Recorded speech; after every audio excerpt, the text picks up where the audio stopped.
बिस्मिल्लाहिर्रहमानिर्रहीम। अस्सलाम वालेकुम नाज़रीन कराम, मैं हूं मखदूम शहाबुद्दीन और आप देख रहे हैं मेरा फेसबुक और यूट्यूब चैनल। उम्मीद करता हूं आप सब लोग बखैर वाफियत होंगे और जहां भी होंगे अपने अहले खाना समेत खुश भी होंगे और महफूज भी। नाज़रीन कराम, इस वक्त खेल इंतहाई खतरनाक मरहले में दाखिल हो चुका है। वक्त कम है, मुकाबला सख्त है। पाकिस्तान तहरीक इंसाफ का प्लान बी तो सामने आया है, लेकिन उस प्लान बी का तोड़ जो है वो एक अजीबो गरीब तरीके से किया जा रहा है और एक मर्तबा फिर रिटर्निंग अफसरान के दफातर के बाहर एक्शन रीप्ले चल रहा है। यह एक्शन रीप्ले बड़ा खतरनाक है और पीटीआई के टिकट किस तरह से छीने जा रहे हैं, आरओ के दफ्तर में पीटीआई के उम्मीदवारों के साथ क्या कुछ हो रहा है, इस हवाले से वीडियोज हैं जो आपके सामने रखनी है। जबकि बैरिस्टर गौहर के घर पर जो हमला हुआ है उस पर उनके घर की वीडियो भी सामने आ चुकी है और आईजी इस्लामाबाद का मौकफ भी जारी हो चुका है। सियासी तूफान मजीद बढ़ गया है। बड़ी अहम तरीन डेवलपमेंट्स हैं आज के पूरे दिन की, अभी तक की, और हर घंटे बाद आप ये कह सकते हैं कि पूरे का पूरा सियासी मंजरनामा ही उलट पलट जाता है। 180 डिग्री का इसमें एक चेंज आ जाता है और अभी कुछ है, कुछ लम्हात के बाद पूरे का पूरा मंजरनामा, और दोनों तरफ से इमरान खान साहब जो हैं उनकी तरफ से भी बाज़ाब्ता तौर पर खुलकर पूरे तरीके से एक तरह से आप कह सकते हैं कि मुकाबला किया जा रहा है। स्ट्राइक कर रहे हैं इमरान खान साहब, स्ट्राइक बैक कर रहे हैं, उनकी स्ट्रैटेजी। लेकिन इस सबके अंदर इमरान खान साहब ने आज एक मर्तबा फिर जो जेल के अंदर समाअत हुई है वहां पर सहाफियों से गुफ्तगू की है और टिकट्स के हवाले से खान साहब ने एक बहुत बड़ी बात की है कि टिकट्स मैंने नहीं दी और मैं इतनी ज्यादा टिकट्स के ऊपर बात भी नहीं कर सकता जुबानी, और मुझे टिकट्स पर मुशावरत की इजाजत भी नहीं दी गई। तो जाहिर बात है टिकट्स के हवाले से जो कंसर्न्स हैं वो अब मजीद बढ़ जाते हैं ऐसी चीजों से, क्योंकि ऑब्वियसली अब इमरान खान साहब जो हैं उन्होंने भी क्लियर कर दिया है कि इस सब के अंदर ये जो पूरी की पूरी सिचुएशन है उसे अगर देखा जाए तो इस सारे सिनेरियो को हम एनालाइज करेंगे तो ये मामला अच्छा खासा हर महाज पे पार्टी के अंदर और इस वक्त इलेक्शन कमीशन की जानिब से, सुप्रीम कोर्ट की जानिब से, हर तरफ से ही मामला जो है वो अच्छा खासा खराब हुआ है। जल्दी जल्दी काफी ज्यादा डेवलपमेंट्स हैं जो आपके सामने रखनी है। सबसे पहले नाज़रीन इकराम मैं आपको ये बता दूं कि सुप्रीम कोर्ट में पीटीआई इंट्रा पार्टी इंतखाबात और बल्ले के इंतखाबी निशान के मामले की समाअत जारी है और काजी फाइज ईसा साहब जो हैं वो दूसरा रोज है ये समाअत का। और अब इस सब के अंदर आप ये देखें कि काजी फाइज ईसा साहब ने एक और रिमार्क्स दिए हैं और कहा कि किसी को लेवल प्लेइंग फील्ड के नाम पर तरजीह नहीं दी जा सकती। यानी अब ये वो बात हो गई कि पीटीआई लेवल प्लेइंग फील्ड के नाम पर तरजीह मांग रही है। पीटीआई में लोग तो इलेक्शन से नहीं सिलेक्शन से आए, पीटीआई के अंदर जमहूरियत नहीं है। ये सारी की सारी वो बातें हैं जो इस वक्त काजी फाइज ईसा साहब कर रहे हैं और काजी साहब जो हैं उन्होंने ये सब कुछ जो कुछ किया है ये आप सबके सामने है कि ये किस तरफ को जा रहा है, क्या रुख इख्तियार कर रहा है और काजी साहब किस तरह से पाकिस्तान तहरीक इंसाफ का बल्ले का निशान का जो केस 30 मिनट का केस था इस पर दलाइल हैं। बैरिस्टर अली जफर ने बेहतरीन दलाइल दिए, पूरे का पूरा केस उसकी बुनियाद ही खत्म कर दी और लीगल आर्गुमेंट्स जो टेक्निकल पॉइंट्स होते हैं उन पर बात की। लेकिन जारी बात है जब आपने पानी में मधानी मारनी हो, मामला डिले करना हो, फिर इस तरह से भी डिले हो जाता है और फिर इंसाफ जो है एक जानिब ताहयात सियासतदानों की नाअहली का मामला इतने प्यार से, इतने इंतहाई आप कह सकते हैं कि बेहतरीन असलूब से आपने उसे सुलझा दिया और जल्दी जल्दी इलेक्शन से पहले, ताकि इलेक्शन असरअंदाज ना हो जाएं, जिससे नवाज शरीफ साहब के इलेक्शन लड़ने की राह हमवार हो गई और अब ये सब कुछ हो रहा है। अच्छा, वहीं दूसरी जानिब कुछ और बड़ी अहम तरीन वारदातें इस वक्त डाली जा रही हैं। अब आप ये देखें कि जंग ग्रुप है उसने गैलप का एक सर्वे शेयर किया जियो ने, और आपको मुझक्का खेज लगेगा, हैरत होगी। पाकिस्तान मुस्लिम लीग नून के कायद और साबिक वजीर आजम नवाज शरीफ पंजाब में मकबूलियत में सबसे आगे हैं। ये वही बात हुई है जिसका खदशा था कि अब कुछ फेक सर्वेज लाए जाएंगे, क्योंकि इन्होंने बेसिकली करना यह है कि जो एक स्क्रिप्ट के तहत नताइज हासिल करने हैं उन नताइज का माहौल बनाना है। अवाम पागल नहीं है, अवाम बेवकूफ नहीं है और ना ही ये ट्रेडिशनल इलेक्ट्रॉनिक मीडिया या प्रिंट मीडिया का दौर है, 90 की दिहाई भी नहीं है, 70 की दिहाई भी नहीं है, ये सोशल मीडिया का दौर है, लोगों को सब पता है। गैलप सर्वे जो है उसके मुताबिक 60% अफराद ने नवाज शरीफ को पसंदीदा रहनुमा करार दिया, जबकि बानी पाकिस्तान तहरीक इंसाफ इमरान खान 53% के साथ दूसरे नंबर पर आ गए। अब ये जो वारदात डाली है ना इन्होंने, ये बड़ी बारीक वारदात है कि 60% नवाज शरीफ की मकबूलियत है। कौमी सतह पर बानी पीटीआई की मकबूलियत 3% कमी के साथ 57% हो गई, मगर अब भी पसंदीदगी में वो सरे फहरिस्त हैं। अब ये करके रहे हैं, कह रहे हैं कि नेशनल लेवल पे इमरान खान साहब, नेशनल लेवल पे, पाकिस्तान लेवल पे खान साहब जो हैं वो 60% मशहूर थे, मकबूल थे, 3% गिरे, 57 नंबर पे हैं और पाकिस्तान में वो पहले नंबर पे हैं। लेकिन पंजाब में नवाज शरीफ साहब 60% पे हैं और इमरान खान साहब 53 नंबर पे हैं। ऑब्वियसली आपको पता है कि मैटर ही इस वक्त पंजाब करता है। खैबर पख्तूनख्वा में पीटीआई क्लीन स्वीप भी कर ले, सीट्स और आबादी की वजह से जो सीट्स का मसला है वो पंजाब के हाथ में है सारी गेम। तो इस सब के अंदर ये वारदात डाल के बड़े बारीक तरीके से नवाज शरीफ के लिए माहौल बनाया जा रहा है। जबकि नून लीग वाले क्या कर रहे हैं, अब आप ये देखें कि इस वक्त मिनट तरले पे बात चली गई हुई है। एहसन इकबाल साहब की स्टेटमेंट देखें, कहते हैं कि इलेक्शन में पीटीआई की जीत से मुल्क में खाना जंगी हो सकती है। अब आप यहीं से अंदाजा लगा लें कि इनकी स्टेटमेंट्स, इनकी फ्रस्ट्रेशन, ये बेसिकली आपके ताकतवर हलकों को ये मैसेजिंग दे रहे हैं, ये मैसेजेस कम्युनिकेट कर रहे हैं कि अल्लाह का वास्ता है पीटीआई से बचा लो, पीटीआई आ गई, उन्होंने ना आपको छोड़ना है ना हमें छोड़ना है, हम सब के पीछे पड़ जाना है। जैसे जावेद चौधरी साहब एक नैरेटिव बना रहे थे कि इमरान खान को अगर इलेक्शन लड़ने दिया गया तो वो 2/3 अक्सरियत ले लेगा, 2/3 अक्सरियत ले ली तो फिर हर चौक चौराहे में फांसी होगी, बिला इम्तियाज लोगों का एहतसाब होगा, फिर बड़े बड़े ताकतवर और अनटचेबल इदारे जो हैं वो भी नहीं बचेंगे। यानी ये बेसिकली डरा रहे हैं और अगले को कह रहे हैं कि देखो जी हम तो कुछ नहीं कर सकते, हम तो इस काबिल ही नहीं है, हम तो इमरान खान का मुकाबला करने की हैसियत ही नहीं है। आप एक काम करें, ये आ गया ना तो आपका बड़ा नुकसान है, प्लीज आप कुछ कर लें। कभी ये इस तरह की बातें करते हैं, इस तरह की ये मामलात बना देते हैं, तो यहीं से आप इनकी फ्रस्ट्रेशन का अंदाजा लगाएं। वहीं दूसरी जानिब आपको पता है कि पीटीआई के टिकट जो हैं उनके मामले के ऊपर सुप्रीम कोर्ट से कोई पीटीआई को रिलीफ तो मिलने का इम्कान है नहीं। बल्ले के निशान के वाले से पीटीआई के टिकट्स के ऊपर बहुत बड़े सवालात उठ रहे हैं। और शेख रशीद साहब वाला मामला जो है उस पर मुझे भी हैरत हुई कि शेख रशीद और शेख राशिद जो हैं उनके खिलाफ बेसिकली पाकिस्तान तहरीक इंसाफ जो है वो उम्मीदवार खड़े कर रही है और इसमें ऑब्वियसली वोट भी डिवाइड होगा। अब शेख रशीद ने भी, जाहिर बात है, आप देखें कि उन्होंने इंटरव्यू दिया और जो इंटरव्यू दिया उसमें जितने बेहतरीन अंदाज में शेख रशीद ने इंटरव्यू दिया और इमरान खान के खिलाफ कुछ नहीं बोले, ये हम सबके सामने है। लेकिन अब जी इन्होंने कहा है कि जिंदगी में जितनी तकलीफें उठाई, मौजूदा 6-7 माह की बड़ी तकलीफों का मैं सोच भी नहीं सकता था। इन्होंने कहा कि मेरे घर टूट गए, खानदान के हर फर्द के साथ ज्यादती हुई, मगर डटा रहा, आज भी डटा हुआ हूं। 17 मरतबा वजीर रहा, बाज लोगों ने टिकट के काबिल नहीं समझा। इन्होंने कहा कि ऐसे लोगों को टिकट दिया जो रात को लंदन से आए, मैं अपनी दोस्ती निभाऊंगा, असूली आदमी हूं, कौम को बताना चाहता हूं कि इम्तिहान में पास हुआ, झुका नहीं। शेख रशीद ने कहा कि इन 6-7 माह में मैंने ऐसे ऐसे इलाकों में चिल्ला काटा, ऐसी गारों में रहा, जेल में रहा जिसका तसव्वुर नहीं किया था, मगर सच के साथ चट्टान की तरह खड़ा रहा। अवाम का इम्तिहान अभी बाकी है। हल्का NA56 से कौम ने कलम दवात को जिताना है। सारी कौम से अपील है कि 8 फरवरी को कलम दवात पर मोहर लगाएं। 8 फरवरी को कलम दवात की तारीखी फतह होगी।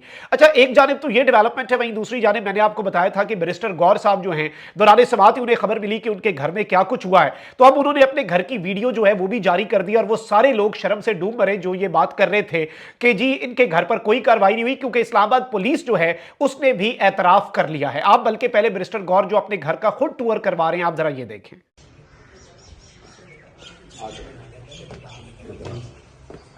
दिखा रहे आ जाएगा